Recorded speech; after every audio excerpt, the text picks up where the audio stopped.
네, 여러분 안녕하세요. 반갑습니다. 심플노이즈 TV 한도희입니다. 오늘은 여러분 번외편을 준비했어요. 번외편.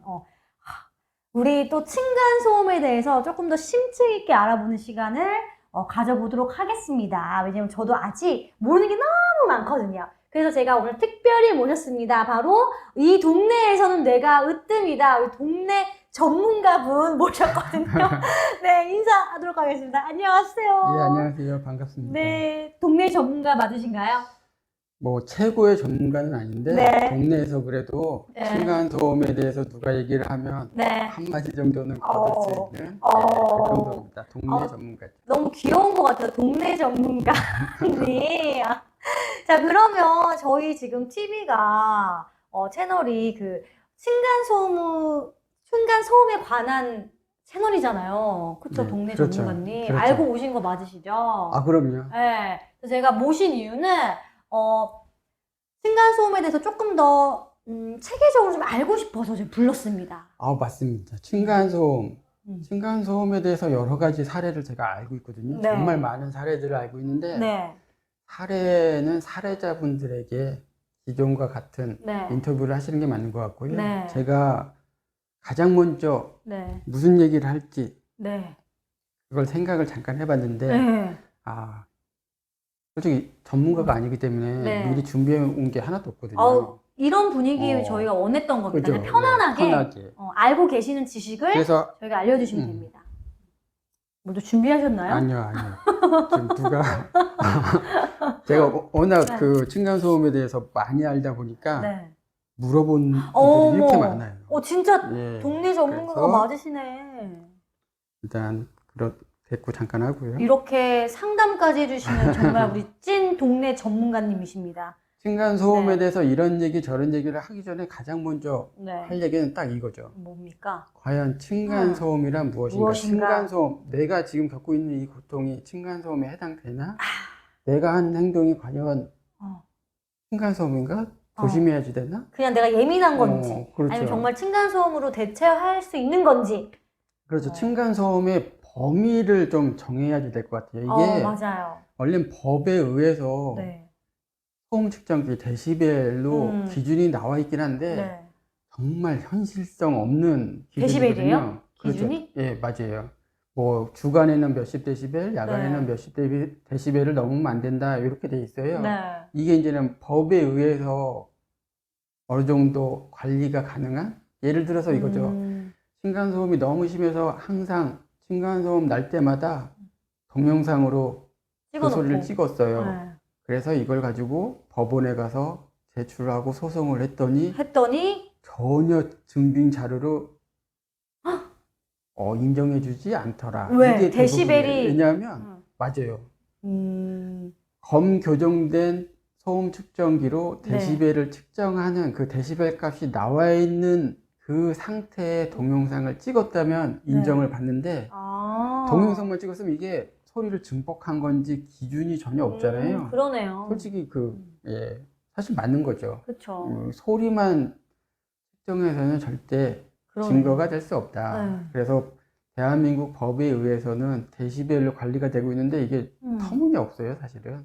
아니 내가 데시벨 그럼 측정기를 갖고 있어야 되냐고. 그것도 그렇고 솔직히 뭐 저렴하니까 비싼 건 비싸지만 저렴하긴 또 몇만 원도 하거든요. 구매할 수도 있어요. 근데 사실은 현실성이 없어. 왜냐하면 현실 지금 이 시점에 층간소음이라고 사람들이 고통하는 소음은 그게 아니거든요. 지금 데시벨로 나오는 건 이 측정 방법이 틀렸다고 이미 확인이 됐고 없어졌는데도 그 잔해가 남은 게 이거예요. 뭐냐면 집에서 농구하는 애들 때문에 시끄럽다고 예전에 하던 시절이 있었어요. 아주 오래된 얘기인데 그걸 모사한 측정 방법이 거대한 공을 반복적으로 땅에 쿵쿵 뭐 성인 남자 가슴 높이에서 떨궈가지고 데시벨을 측정했던 그 기준 측정 방법이 있거든요.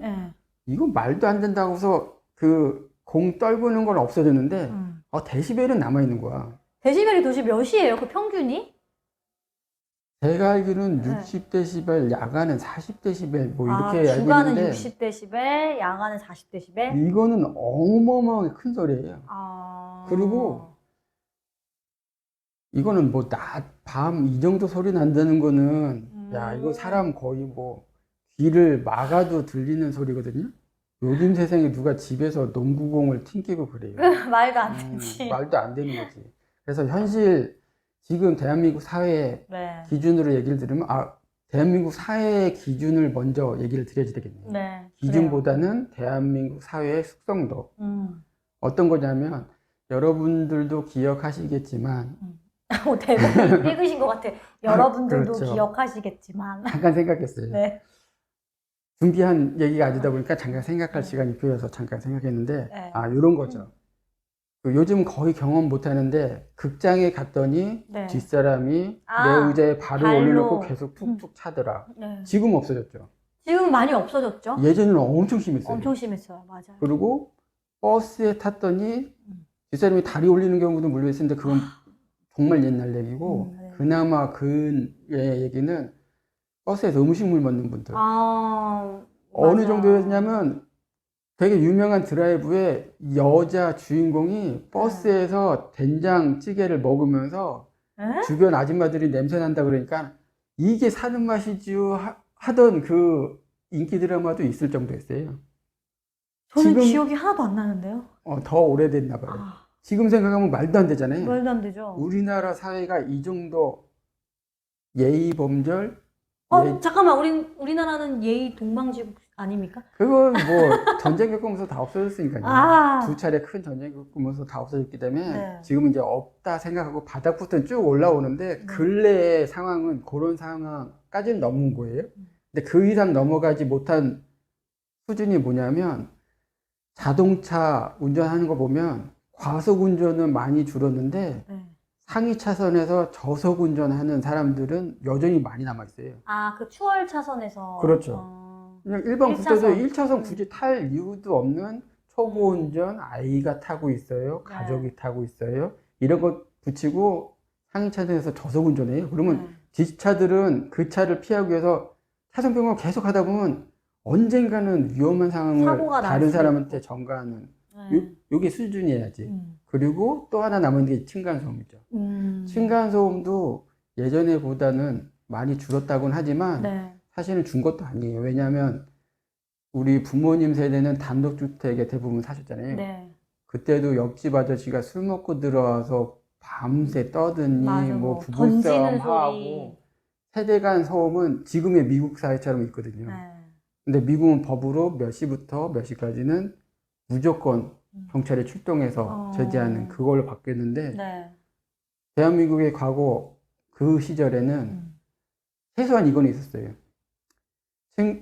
시끄러워서 못 살겠어 영희 엄마 뭐 이렇게 할 때 영희네 집이 아빠는 맨날 술 먹고 그 난리 펴도 영희 엄마는 동네에 미안하고 죄송해서 도저히 못 살겠어요 이사 갈게요 하면 다른 집들 있잖아요. 주변 집들이 그래 이사 잘 가요 하면서 이사 비용을 좀 보태주던 시절이 있었어요. 그리고 반대로 소음의 가해자가 이사를 안 가고 옆에 피해자가 이사 간다고 그러면 정말 미안해요 이거 이사 비용 좀 보태세요 이런 문화가 있었거든요. 그래요? 그러니까는 층간 소음에 대해서는 좋아졌다고 볼 수도 없어 이거는. 그러면 지금의 층간 소음의 범위 이걸 어떻게 잡아야 되냐면 현실적으로 잡으려면 데시벨은 택도 없고요. 미국처럼 시간을 일단 정해야지 돼요. 그럴 것 같아요. 그런 것 같아요. 뭐 밤 10시부터 아침 뭐 7시 반, 8시까지는 절대적으로 조심해야지 된다. 그리고 이거의 근거는 명확한 게 하나가 있는데 우리 지금 대한민국 사회는 후손들한테 모든 책임을 미루는 사회거든요. 층간소음도 다 애들이 저지른다고 지금 미루는 거지. 법조계 사람들이나 정치, 경제, 고위급 공무원들은 다 그렇게 정해놓고 지금 무슨 정책을 짜고 있어요. 사실 말이 안 되거든요. 왜냐하면 애들이 간혹 뭐 금요일 밤, 토요일 밤, 방학 때 늦은 시간 뜰 수는 있는데 날이면 날마다 장기간 그럴 수가 없어. 애들은 자야지 되고. 그럼요. 낮에는 난리 치는데 나도 그 밑에 집도 낮에는 생활을 하는데 위에 집 뛴다고 뭐라 그래. 이거는 정말 아파트가 처음 보급되고 정말 가정주부, 전업주부들이 네. 목소리 키우던 시절 있잖아요. 네. 지금의 한 60대, 70대 그 할머니 분들이 어렸을 때는 낮에 나 쉬어야지 되는데 위에서 뛰네? 울고서 난리치던 시절이 있었거든요. 네. 근데 사실 그건 말이 안 돼요. 이것도 말이 안 되고, 왜냐하면 윗집에 권리도 있는데 낮에 나 쉬어야지 되니까 조용해. 이건 그건 말이 안 돼요. 되지. 왜냐면 낮인데. 그리고 지금 그 문화가 남아있는 게 몇 개 있는데 뭐냐면 야간 근무하는 분들. 야간 근무하는 분들 밤새 일하고 힘들어서 낮에 자야지 자야 되는데, 되는데 시끄럽다. 그 이런- 좀 예. 모순이네. 그죠. 예. 이건 사례에 해당돼서 구체적인 얘기는 안 하겠는데 어떤 집이 있냐면 아빠는 야간 근무를 해서 낮, 오전, 점심 때까지 꼭 자야지 되고 네. 딸은 좀 왜소한데 낮잠을 꼭 자야 되는데 한 3시쯤에 자야지 돼. 아. 근데 윗집에 뭐 남자애 둘이 살고 있어. 한참 혈기왕성하고 낮엔 당연히 이것저것 해야지 돼. 오전에는 아빠가 민원을 넣고 오후에는 엄마가 딸 자야 되는데 못 자게 한다고 민원을 넣고 밤에는 주부가 자야지 되는데 떠든다고 하고. 그러니까 그 윗집은 도대체 언제 사실은 활동을 하는 거야? 그러죠. 완전 반대죠. 그러네요. 가해자 거꾸로 됐네요. 피해자가 반대인데 오히려 동네 사람들은 위층 저 남자애 둘이 있어갖고 다 날씬다. 그러니까 어린애가 있고 남자애들이 있고 남자애 형제가 있고 그러면 다 범인이다 이렇게 지적하는 이 사회 이 시스템이 일단은 바뀌어야 되는데 아직 한참 멀었거든요. 아, 좀 그러네. 그러다 보니까 이제는 미국처럼 아예 밤 몇 시부터 아침 몇 시까지는 조용. 낮에는 풀이에 파티를 하든 뭘 하든 뭐 수영장 파티를 하든 음악 듣든 상관없고 일단 그 시간으로 관리를 해줘야지 되고요. 네. 밤에는 이제 소리의 그 기준을 좀 잡아줘야죠. 근데 데시벨은 측정이 안 돼요. 아시다시피 층간소음이 사람한테 영향을 주는 게 귀로 들으려면 네. 그 윗집은 더 시끄러워요. 위에서 목소리를 엄청난 소음을 내고 그 집은 더 시끄러운데 그거의 일부가 밑으로 내려가는 거잖아요. 네. 데시벨을 측정해서는 답이 없어. 데시벨은 소리의 파장을 측정하기 때문에 답이 없는 거고 진동으로 전달되는 진동음을 재야지 되는데 방법이 따로 없거든요. 그러니까 여기 우리 심플노이즈 TV에서 그런 것 좀 만들어 주시면 좋겠어요. 아, 저희도 지금 그런 거를 위해서 열심히 노력을 하고 있고요. 그리고 사례자분들도 모셔가지고 어떤 층간소음의 형태, 다양한 형태를 들으려고 지금 인터뷰를 하고 있는 거거든요. 자, 그러면 말씀 너무 잘 들었고요. 또 제가 궁금한 거 하나 개인적으로 여쭤봐도 되겠습니까? 이제 층간소음의 네. 기준을 다 얘기를 못 드렸는데 그런 것 같아요. 원하신다면 끊을 수 있어요. 왜냐면 뭐 벼르고 오신 것 같아요. 이미 막 동네 전문가라고 하셨지만 말씀하는 건 그냥 정말 전문가이신 것처럼 막 지금 방송 능숙한 시간이 얘기를. 얼마나 됐죠? 좀 13분 길게 됐네요. 됐나요? 그러면 사회자분이 궁금한 거 네. 물어보시고 하고 마무리 짓는 네. 걸로. 왜냐면 저희도 그리고- 다른 편이 있으니까. 예, 그리고 저는 다음에 또 불러주세요. 그렇죠, 그렇죠. 자, 그럼 오늘은 첫 시간이기 때문에 층간소음의 범위 한번 알아봤고, 그러면 두 번째로 어떤 형태의 층간소음이 있는지 좀 궁금하거든요. 그거는 따로 내시되지 않을까요? 너무 많은데. 또 너무 많아요? 근데 좀 전에 제가 얘기 드리려고 했던 그 범위에 네. 범위가 그 조건 여기까지는 층간소음이다 할 만한 범위를 말할 때 몇 개가 있는데 그것도 중요한 부분이에요. 그래서 겸사겸사 얘기를 드려도 될 것 같아요. 왜냐하면 야간에 층간소음을 진동으로 느끼는 그 수준이 사실은 아이들의 소리는 아이들의 기준이 있어야지. 나이가 네. 남자아이들은 한 3학년쯤 여자아이들은 한 4, 5학년을 경계로 해서 그 위로 올라가면 사실은 성인들하고 똑같은 소음 유발자예요. 그리고 남자애들은 워낙 사회적으로 이렇게 쪼는 그 문화가 있어서 한 3학년쯤 되면 거의 뭐 99% 이상은 신체적인 활동이 그래도 여자애들보다 이렇게 빨리 발전하기 때문에 발소리. 쿵쿵쿵 소리를 알아서 조절하는 그 경우가 많아요. 근데 여자애들 한 5학년, 6학년 된 애들, 여자애들은 보호해주는 그 입장의 그 사회잖아요. 하지 말아라 보다는 괜찮아가 더 익숙하기 때문에 게다가 체중이 5학년, 6학년 되면 소음 발망치질 같은 소음을 낼 수 있는 체중이 되고, 네. 그러니까 정신력으로는 성숙하지 않은데 몸은 성숙한 상태. 대부분 사례의 가장 큰 문제는 5학년, 6학년 여자아이들이. 그래요? 왜냐면 얘네들은 밤에 늦게까지 안 자는 아이들도 상당히 많아요. 안 자고 여자애들이기 때문에 이렇게 음. 앉아가지고 뭐 이렇게 하지 않아. 그러지 않죠. 나는 그랬는데. 대한민국 사회는 이제는 오히려 남자애들을 더 조용히 시키지 여자애들은 안 그렇죠. 막 춤추나 요즘에는 뭐 릴스 찍고. 뭐 여러 이렇게? 가지예요. 악기도 다르고.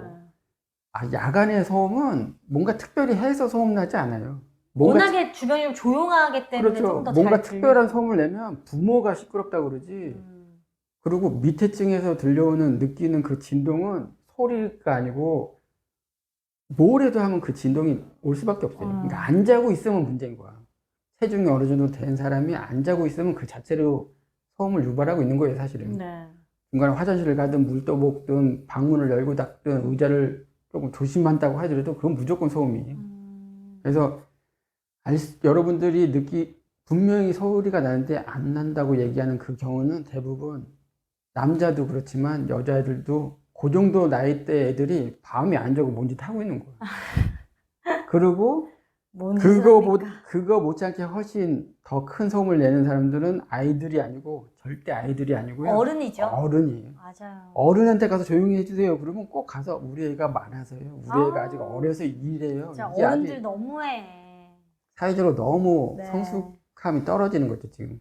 지금 어른들이 그렇거든요. 그래서 밤에 안 자고 있는 어른이 있으면 그 자체로 소음이고요. 밤에 세탁기 모든 진동을 유발하는 기기를 만지고 작동시키는 것도 사실은 소음이긴 한데 네. 그래도 어느 정도 연식이 돼 있는 아파트들은 지정된 장소가 있거든요. 세탁기가 있는 곳, 맞아요, 에어컨 맞아요. 실외기가 있는 맞아요. 곳이 지정돼 있는데 그런 데는 좀 괜찮아요. 그렇게 네. 설계를 하기 때문에. 네. 근데 아닌 곳에 그걸 옮겨서 달면 문제인 거예요. 안방에 냉장고 갖다 놓는다? 창문에 에어컨 같은 거 그냥 여기저기 아무나 데도 한다? 다 소음이에요. 사실은 밑에 층에서는 그냥 참아 넘고 그냥 인내하는 건데 위층 사람들은 전혀 관심도 없고 나 편하면 그만이야 이렇게 사는 거죠. 그리고 이 얘기까지 하고 끝내야 되겠어요. 네. 그 어떤 훌륭한 건축물을 짓더라도 네. 사람들이 붙어 사는 구조에서는 층간소음이 없을 수가 없을 수가 없어요. 없다. 100억짜리 최신 아파트에서도 층간소음 때문에 시스템 매트를 깔고 뭐 난리거든요. 뭐 기둥식이면 괜찮을 거다 하고서 줬는데 거기도 똑같대요. 아니 뭐 이렇게만 얘기 들으면 뭐 그러면 이제 아파트나 뭐 몰려 있는 집단에선 살 수 없고 뭐 개별적으로 뭐 그냥 떨어져 살아야 되는 거. 그래서 현명한 법이 그나마 아까 얘기했듯이 미국식이 맞는 것 같아요. 미국도 주택 이렇게 주택이 엄청 대주택들이 크죠? 모여 있는 곳에서도 맞아. 시끄럽다고 그러는데 잘 시간에 그냥 끊는 거예요. 음. 시계 보고 있다가 10초만 넘어도 경찰에 전화하면 경찰이 바로 와서 현행범으로 다 처리하거든요. 그냥 신고하는 거야 무조건. 그리고 신고했을 때 우리나라는 신고하면 중지해준다고 가짜는 오지랖을 부리는 그 공무원들 그분들이 있는데 오히려 문제를 더 키우거든요. 신고하면 처리를 해줘야지 가서 대신 가서 야 지금 떠들면 안 돼 이렇게 해줘야 되는데 밑에 층에서 그렇다는데 한번 만나보실래요? 좋게 얘기해 보시죠. 이래요. 동네 전문가니까 할 수 있는 얘기입니다. 직접 겪어보신 것 같은데. 그렇진 않은데 여러분들의 사연을 많이 접하고 그분들의 진짜 어려운 걸 직접 듣다 보니까 저도 물론 일부분은 많이 경험을 했죠. 아파트에서 살면 누구나 경험해요. 맞습니다. 진짜 오늘은 그러면 말이 되게 길어지기 때문에 여기까지만 인터뷰를 하고 다음에 또 기회가 되신다면 좀 자주 뵙도록 하죠. 왜냐면 너무 도움이 되는 정보들을 많이 알려주셔가지고 시간이 되신다면 나름대로 할 얘기를 좀 정리해서 오겠습니다. 네. 오늘 너무 막 얘기했는데 괜찮아요. 오늘 저희 번외편이기 때문에 그리고 또 PD님께서 알아서 다 편집을 해주실 거라고 믿습니다. 오늘 너무 감사드리고요. 다음 시간에 또 저희 번외편으로 만나 뵙길 바라겠습니다. 여러분 안녕.